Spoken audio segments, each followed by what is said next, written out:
Very welcome back to the channel, everybody. If you're new here, my name is Khaled and I've been documenting my recovery post ankle surgery. In today's update, I'm about 4 months post operation and I'm going to share with you guys my 5th physiotherapy session, how I've been walking over the past 2 weeks, and if you stick around to the end, I'm going to share a video talking through how my ankle looks and feels in terms of pain and swelling. So yeah, stick around for that video. There's some really good insights on what to expect 4 months post operation. So physio session number 5 happened on week 14, and then I progressed with those exercises on week 15 and 16. It's pretty much just a progression with the calf exercises and balance work. I did swap out my body weight squats for single leg lunges, just to really attack that leg a bit more. Not too much happened on the walking side of things, just told to keep going with what I'm doing. But since the Achilles pain is still present or lingering, the priority is to really aggressively load that calf just to build up enough strength that the Achilles absorbs less stress and that more pressure goes into the calf itself. Kieran wrapped up the session then with another round of calf massage just to really tackle or target that deep tissue tightness that I have, deep muscle tightness, and yeah, very intense but really necessary. So exercise 1, building on the calf machine from my last physio session, I've now progressed to single leg calf raises with holds. I'm only lifting up, not dipping into dorsiflexion yet, as that would stretch the calf and put strain on the Achilles, which I'm not quite ready for. This exercise is all about isolating and strengthening the left calf, but honestly, I have enjoyed it. I'm not using too much external weight, just the machine itself, but I did add about 2.5 kg recently, which felt like a good bit of progress, but brought on a bit of pain. I do this one once a day, 2 sets of 4 holds. Each hold is about 10 seconds, or that's what I'm targeting, 10 seconds. There is a bit of pain in my ankle during and after the exercise, but I can definitely feel the calf engaging and growing stronger. It's manageable for the most part, or most days, and it feels like the right kind of a challenge, but yeah, some days the pain lingers more than the others. Afterwards, I do follow up with calf stretches, 3 rounds of 15-second holds. Again, noticing a real improvement here every day. I feel like I'm able to press a bit deeper into the stretch, and the flexibility in the back of my leg, it's coming back slowly. So then exercise number 2 is a double leg standing calf raise. For this one, I'm deliberately pushing into dorsiflexion just to stretch the back of the leg. It's a tough exercise, especially early on, but over the last 2 weeks, I've seen real improvement. I'm doing it once a day, aiming for 3 sets to failure.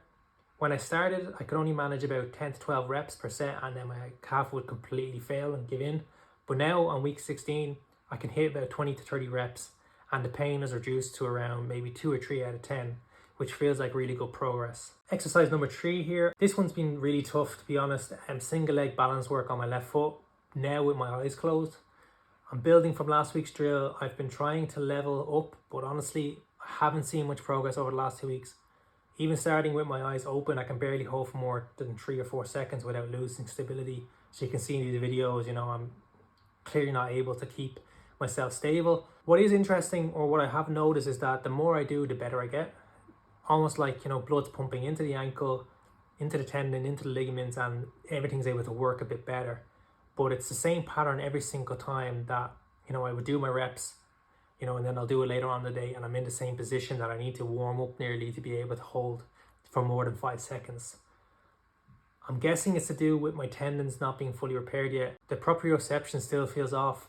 I do this exercise once a day, 10 reps, aiming to build toward 10-second holds. It's definitely one of the hardest exercises I've been doing so far, but I have to stick with it because, if your ankle doesn't have any stability, then walking, running, whatever sport you're going to do in the future, you're not going to be able to do anything if your ankle's not stable. So, sticking to it, as frustrating as it is that I don't feel progress, I feel the more loose my ankle comes over the next couple of weeks, that this exercise should and will get better. So exercise 4, this week I swapped out the bodyweight squats for more targeted movement, the single leg lunge. This one is tough as well. And like I said in my last video, with the pain up my leg, I'm struggling with pain in my knee for this. So I've scaled it back to doing it every second day. Just 3 sets of 8 reps to avoid overloading the quad and knee joint. The movement itself is a challenge as well. I can't actually do it properly on my right leg because my left leg doesn't tolerate supporting that position really well. There's a kind of mental block that kicks in when I hesitate to stretch the tendon. It's almost like my body instinctively pulls back from the range even though I know it's safe. I'm also sticking with the inversion exercise to rebuild range of my ankle. I've been doing this one daily, just trying to stay consistent. I do get these shock-like pains when I stretch my foot out, and my doctor said it's likely nerve hypersensitivity post-surgery. What's interesting is that the pain now only kicks in when I reach deeper into the stretch, whereas a few weeks ago it happened almost immediately. So I'm going to take this as a good sign. The pain is a bit uncomfortable still, the range is still not 100%, so I am going to keep pushing with it.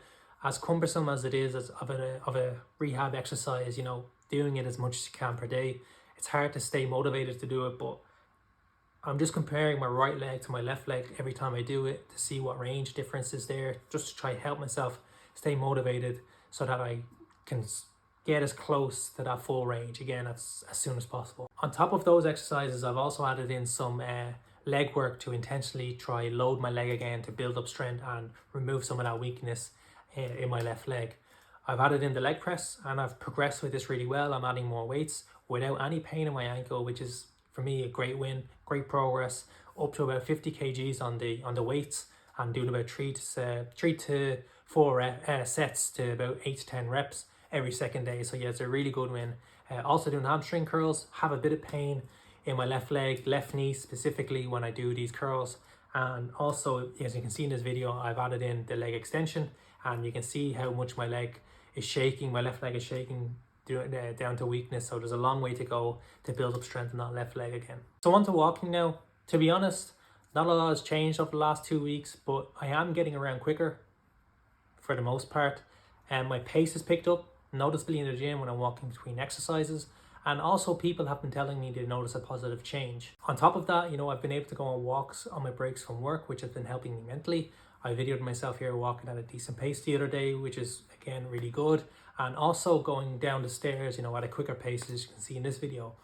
Comparing that to just how I was a few weeks ago, where going up or down the flight of stairs, I had to use the banister for support. So yeah, there's subtle little changes, but they are positive progressions. As I said before, if you're going through something similar, you know, definitely video yourself, document yourself, just so that you know that you're in a better place than where you were a few weeks ago, to help with that motivation to stick to your recovery. That being said, unfortunately, 4 months in, the pain is still present. My limp isn't as heavy, but it is still present, and the discomfort hasn't eased up that much. The stiffness and pain that I discussed that I had in the mornings when I woke up, that is still there and has become part of my routine every single day. It does loosen up after a couple of minutes, but yeah, it's always there to start the day. I also challenged myself 2 weeks ago at Christmas. I got my girlfriend and my sister and myself 3 tickets to Lana Del Rey, and I did get us standing tickets. She was playing in the Aviva Stadium here in Dublin 2 weeks ago. I was trying to prepare myself as much as I could for it, and when it came around, I challenged myself to go. I was very nervous. I wore my compression sock and my most comfortable shoes, and I brought one crutch just in case I needed it. I remember walking home was really tough. We got the bus home, and yeah, walking from the bus stop to the apartment was really tough, and the pain spiked at a good 7 or 8 on the outside of my ankle. So yeah, it was a bit worrying, but luckily the next morning everything was back to normal. When I went to bed, obviously there was a lot of swelling. Unfortunately, because of the pain and kind of frustration that I was in, I forgot to document how my ankle looked that night. But yeah, there was a lot of pain, a lot of swelling. So I went to bed a bit worried, but honestly, by the next morning, it was like it never happened. The swelling had gone. There wasn't really any aggravated pain the next day. So yeah, it was just like nothing happened. That's it for the walking update now. And as I said, before I finish up, I want to show you guys how my foot and ankle look and feel 4 months post-operation. So here we go. 4-month update on my foot, how it looks, how it feels. Overall, the foot looks quite healthy compared to my right hand side. You know, you can still see, you know, my foot bones more than you can see on the left hand side. You can kind of see them as I flex my foot a bit, but yeah, they're more prominent on the right hand side. Nerve issue that I had, you know, still have it from this toe runs down here around the side and up into the incision. Speaking of the incision, this is what it looks like 4 months. Still bruised, still very swollen on the outside of the foot, very swollen on the back of the foot. And then, as I discussed in the video, you know, when I flex my foot inwards, I can feel that kind of electric shock run just at that point right here, that tightness. I feel like something's stretching, and then I get like a kind of nerve kind of feeling here across the toes, the base of the toes. Bit of a weird one, obviously something I'm going to have to discuss with my doctor in a few weeks, but this is the range, and yeah, I can really feel a stretch here. It doesn't feel like a muscle stretch, it feels like something's pulling. So obviously ligament or tendons that were repaired, scar tissue and stuff maybe breaking away, I'm not too sure, but yeah, I can really feel a stretch here at the front of the foot and up into my shin a bit. So that's it for the nerve kind of feelings. The tenderness I did have here, it's gone. As you run down the side of the foot, you know, it comes back around here. So when I last did the update, it was the whole left side, but now it's fine here and I just have it here. So hopefully that's on the way out eventually. Yeah, the pain here where the tendon is, I still have it. Pain in the Achilles, and I do get from time to time pain on the inside that runs up the inside of the leg. And then obviously the pain on the front where the ATFL ligament is, which is most likely due to lack of range of motion in dorsiflexion. Also get some tenderness that runs up the side of the leg. So like that peroneus muscle that connects to the tendon, that was very tender as I squeezed there. All up that outside of the leg. Very tender around this point, just due to weakness, I guess. No real pain in the calf, but calf feels, even though it's morning and I haven't done any exercises, calf feels very tight. Very, very tight, very swollen. And yeah, when I squeeze, I can kind of feel it down the leg a bit. So definitely a lot of progress, but still a lot of work to do. As I said, my foot looks a lot better than it did a few weeks ago. No pain on the top, no pain on the bottom. Have pain in my heel, especially when I do, you know, the balance work and stuff. I get a lot of pain in my heel. My foot is more flexible, more mobile, you know, from where we were a few weeks ago. Still has a bit of work to do, but I'm still doing those kind of foot exercises from time to time just to help with that. But overall, it's looking good for 4 months.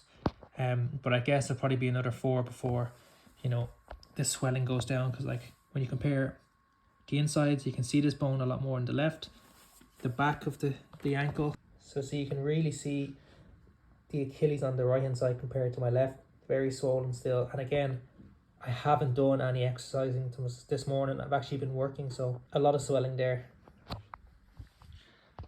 And then swelling on the left side, outside of the foot, into the calf as well. So still a lot of swelling, but a lot better than what it was. And when I do aggravate my foot from walking or whatever it is, the outside and the back stays the same, but the front of my ankle gets noticeably swollen. And then I really feel a tightness in my calf and swelling in my calf up my leg. But other than that, not too much else to report for 4 months. As always, thanks for watching, and don't forget to like and subscribe to my channel, and do drop a comment with your own progress below, or if you have any questions, let me know. And until next time, peace.